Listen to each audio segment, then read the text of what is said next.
Conference. It's my pleasure to introduce our next speaker, Amy Schenk, Program Manager of Alzheimer's Association. Amy is the Program Manager overseeing educational programming, support groups, and care consultations in multiple counties. She has over 20 years of leadership and has held executive positions in a variety of healthcare organizations, including the senior living industry. Please join me in welcoming Amy Schenk.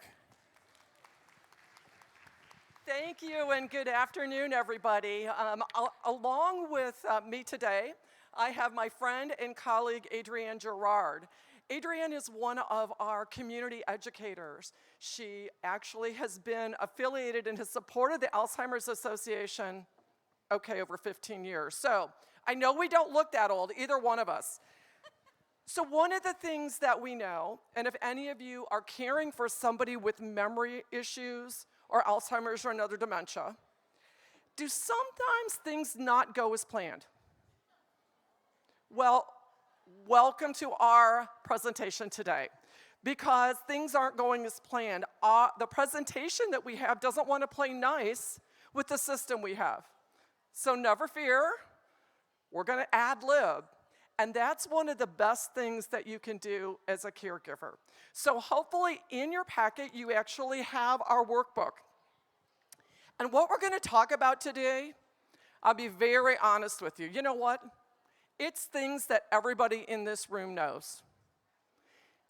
Here's the challenge. Even though we know things are good for us, do we sometimes not do them? Is it just me? So what we're going to talk about are kind of the 4 dimensions of things that you want to think about to not only keep your body healthy, but also to keep your brain healthy. So I'm going to start and talk a little bit about the physical impact. So how many, and you know what? I'm not going to remember if you raised your hand or not, so play along with me. How many of you have an exercise routine, or at least something you do to move your body? I'm quite impressed.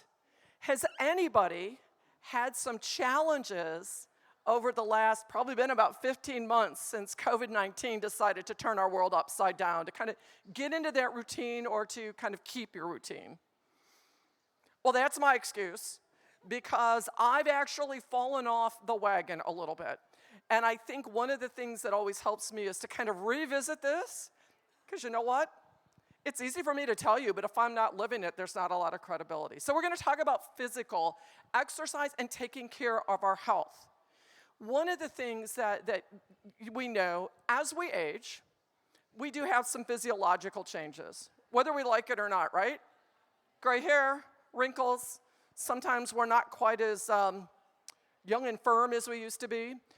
Those are things that happen to all of us, but it's also impacted by our genetics. So if we picked our parents right, and they were able to live a healthy, long life with their choices, we got a little better situation. But let's talk about those physical things.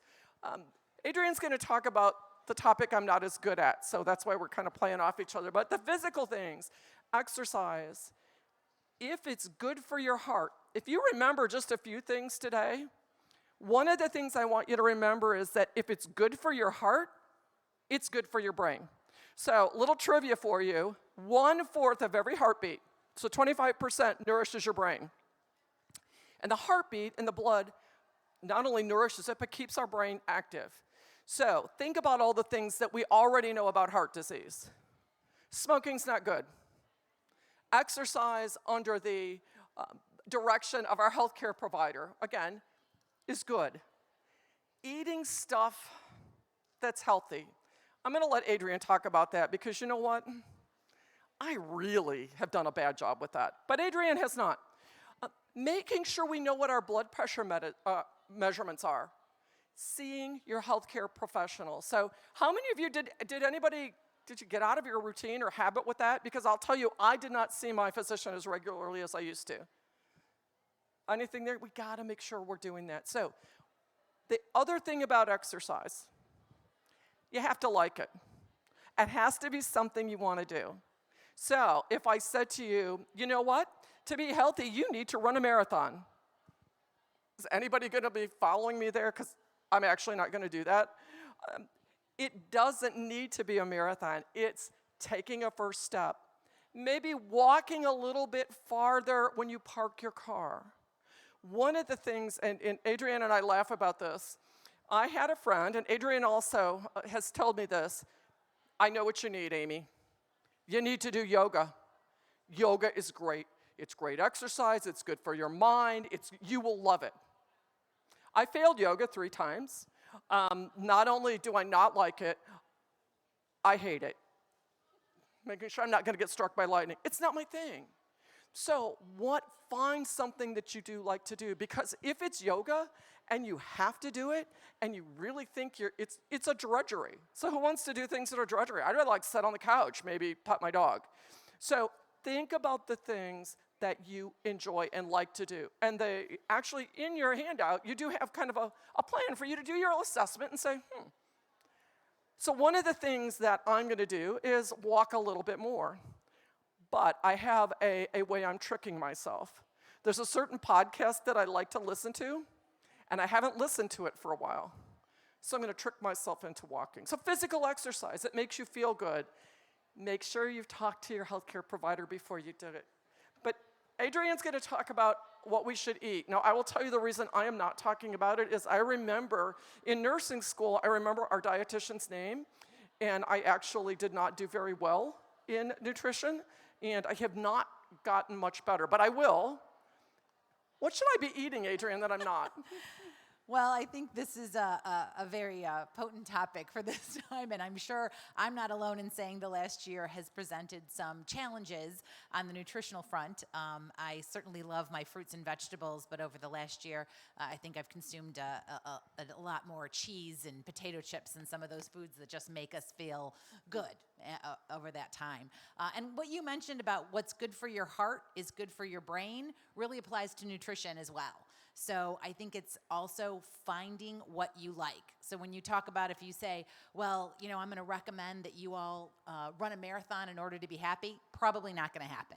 And if you hate broccoli and someone says you have to eat broccoli every day, again, you're probably not going to do it because you don't like it anyway. So we talk about what are some ways to trick your brain. So if there is or are fruits or vegetables that you do like, trying to incorporate those. Again, you all know this. This is all stuff that you already know, but how do you incorporate that into your life? And even if it's just those small things. So I try to make Amy like, Swiss chard and kale, and it's never going to happen. But we've talked about what you like the carrots and you like the celery and some of those other fun things, or trying a salad and just incorporating that a little. Or even some of those things that might be very satisfying that you don't think of necessarily as healthy. So almonds, good fats, avocados, cooking with olive oil and avocado oil. So those things that really can add some brightness without having to feel like it's such a chore. Has anyone had any challenges over the last year with their nutrition? I think we also get back to not judging yourself. So I think it's hard whether we've gotten away from our exercise routine or gotten away from eating as healthy as maybe we used to take it easy on yourself. I don't think it's been easy for anyone over the past, again, 15 months. So starting small, whether it's just walking a little bit more from your car or trying to throw some of that spinach into a fun smoothie, but really not taking the judgment out of it so that you don't feel guilty when you might have that extra bag of chips. Well, and Adrienne told me that I will love kale. She's trying to convince me I'll love kale. I don't love kale. I don't love yoga either. I'm not gonna. I think it tastes awful. You want me to tell you the truth? I hate field greens. I hate them. I think they're bitter and yucky. But are they a part of a healthy diet? Yes, they are. So one of the things I never did, so this might be something, is I love it when I run into people, they said, I love all the fruits and vegetables. I'm like, really? I have to focus and really kind of force myself to find some that I like. So guess what? I actually like spinach. It's leafy, it's green. Okay, well, at least I found one. And I think what we want to say to you is, you know what? We are all doing the best we can, and particularly over the last 15 months. Baby steps. So, Meatless Monday. There are so many things that you can do just to make a change. Drink more water. Consciously drink more water. The tip that I will give you, and this is one that really works, when I want to get back on the wagon, Don't drink anything with calories. Don't drink anything with calories. Now, the only exception I allow myself is I have to have skim milk in my coffee, but you would be amazed at drinking more water how you feel. So again, we all know this. We're not judging you. I'm certainly telling you that I hope the next time I see you, maybe a year from now, I'll look a little different and feel better. But those are the things. So diet and nutrition, what do you like? Think about the things that when you eat them, you feel good. Does anybody feel physically, if you kind of get off eating healthy, do you ever kind of feel lousy when you're eating all that really good stuff? See, I eat all the bad stuff for me, and then I wonder why I do that, because unfortunately it's not good. So if it's processed, packaged, those are the things we want to avoid. If it grows in the ground, if it is, I'm doing it. Now, see, I probably eat a little bit healthier. I wouldn't have had that little brain blip. Nuts, lentils, beans. Beans are great for you. So again, think about that. We can talk about diet forever. And I Go also ahead. want to add, it's nice to see how many people in the audience here today have waters. So one of a big part of nutrition too is staying hydrated, and we know how important that is as we age. And Amy can talk to how much of the brain is actually made of water. But we live in a very warm climate. We can dehydrate very easily. It can affect your organs. It can affect the way you process medications. So it's nice to see everyone staying hydrated, and that's something that I can't recommend enough. And it can impact your memory as well. So if you are thirsty, you are past the point where you're dehydrated. So whatever it is, find a way to do that. The other thing that's important is keeping your brain active, or cognitive activity. So learning new things. You all came to this program. You probably will pick up something out of, maybe hopefully a few things from your time here today. Trying something new, reading a different book. One of the things that I like to say, even though some people may argue with me, TV can actually be a cognitive activity. Now, it depends on what you're watching. Jeopardy. Okay, so I don't know if I have any Jeopardy fans, and I'm actually reading Alex Trebek's book right now. I happen to be reading it. It's fascinating. It's really good. If you watch Jeopardy, or you're solving puzzles on Wheel of Fortune, and you're doing those things, and people are like, oh, that's TV. No, you're challenging your brain. So trivia, you can read a different type of book. Anybody a reader? Like, I love to read. I would read. That's kind of my stress relief. So what I do is I read something different. So now I'm reading Alex's autobiography. But the next book I may read, it may be historical fiction. So this isn't, when I look at it, I'm like, oh my gosh, there's so many things I need to be doing. But you know what? Not really. Start small with things you like. Change one tiny thing. So I think this next area is something that we've all experienced, because I think we'd all agree the last 15, 18 months, it seems like it's been 10 years of challenges in the COVID environment have really impacted a lot of us, and all of us. I don't think anybody hasn't been impacted. But let's talk a little bit about social isolation. Sure. Obviously a big topic over the last years. This is the first time I've been in an environment this big in about 15 months. I actually work at a retirement community in Fort Myers that has multiple levels of care. And so we saw every day with our residents who were in independent living, who were used to engaging in all these activities and clubs and going out to plays and dining together every single day. And all of that changed so dramatically. I also work in our memory care unit. And because of their diagnoses, we couldn't socially isolate our residents. They dined together every day, pretty much their activities. Their life did not change. We did not talk about the virus in front of them. And seeing the impact that isolation had on some of our independent living residents versus those that, their life didn't change, you could visibly see it. And just hearing, now that they're back out and seeing their friends again, and what a huge change. But just understanding that is so important. And I hope all of you are, now looking at what other things you can do to engage.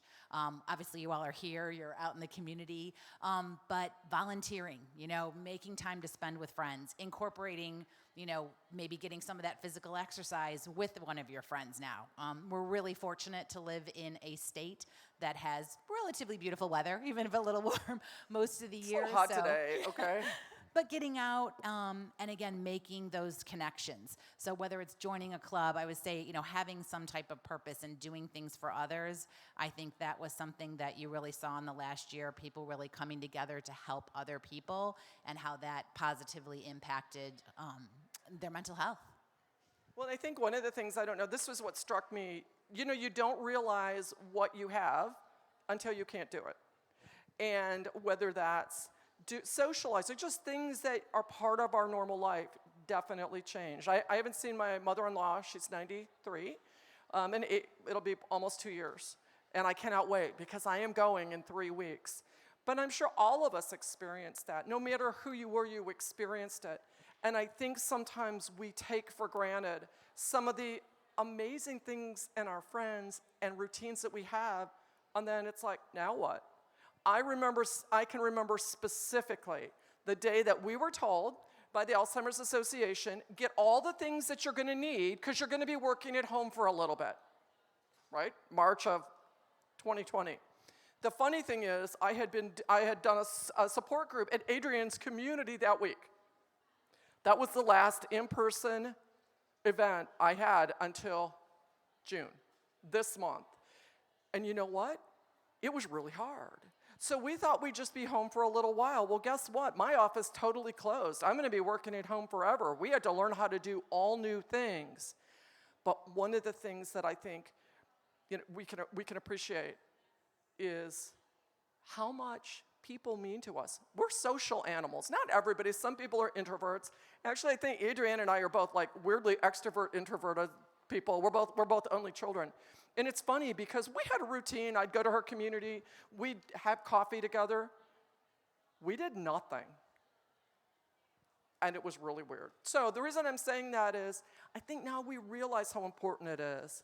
Some great things came out of it. I don't know if any of you have done this, but one of the things I've heard is people started writing letters again, communicating in different ways. I always say, like the old school ways. You know what? That was great. And I started doing that, and I started writing to people that, yes, I could pick up and have a call. So look at those 4 areas. So kind of look at those 4 areas. Where are you doing really, really good? Or good? Where do you want to work on? So we know that Amy needs to work on eating better and walking. I'm being transparent with you. But you know what? Do you ever feel like, that's like just too much to do?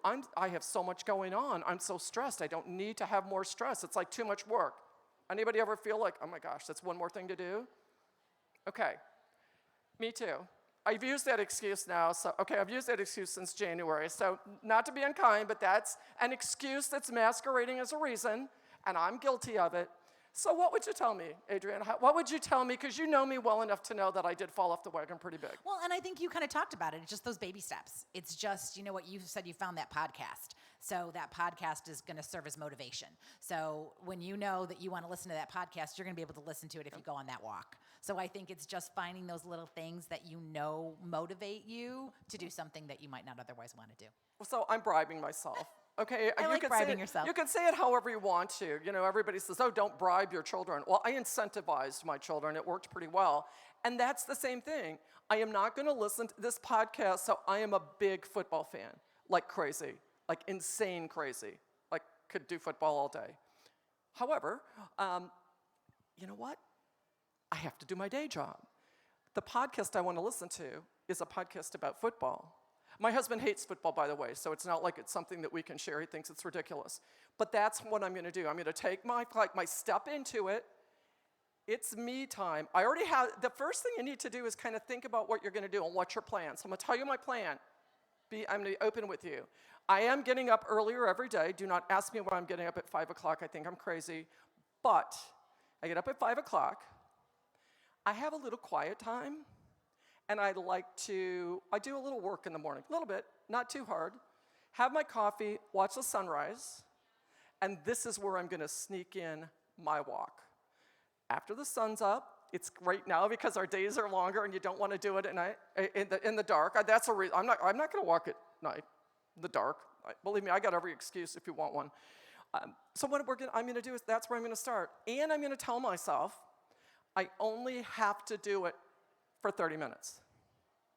Because when you give yourself that permission, it's like it's 30 minutes, you need to stop. It's almost a reverse psychology. You're like, well, I can do 32 minutes. So that's what I've done before. That's what I'm going to do again. I am drinking a lot more water. I am never eating kale, never, ever. Or what's that other thing that you tell me to eat? Is it chard? Chard. Oh, what is that stuff? Sorry. For all of you who like it, I do not mean to be disrespectful in any way, shape, or form. I like mashed potatoes and gravy, and I could probably eat mashed potatoes and gravy till the end of time. But clearly, I need to do a few other things. So we're kind of coming up. We got about 5 more minutes. We're going to stop. I think there's a couple things that we want you to remember. Your take-home message. Be kind to yourself. Do not say, oh my gosh, I really got into bad habits. I'm terrible. I'll never be able to get back. Be kind to yourself. Probably the next thing is start slow. One thing.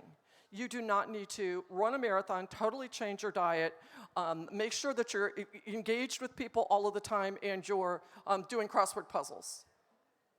One thing. Maybe if you're feeling super ambitious, pick one thing from each of those areas. And you know what? Work on it. How long does it take? Anybody know how long it takes to kind of get something to be a habit? At least, again, studies have shown over 30 days. But to get it to be automatic, so there's a difference in a habit. To get it to be automatic, it takes longer than that. So, be kind to yourself. Start slow. I think the other thing I'd say, well, have a friend. Get a buddy to help you. If you're really competitive, it helps.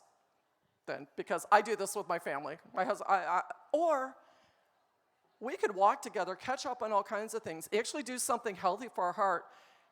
So maybe we should do that. See, this is great. You're giving us ideas. But do those things. Be kind to yourself. And if it's good for your heart, it's good for your brain. Easy. So I think we only have a couple more minutes. Thank you for bearing with us as we had to really pivot a little bit and do things a little differently. Yes, sir.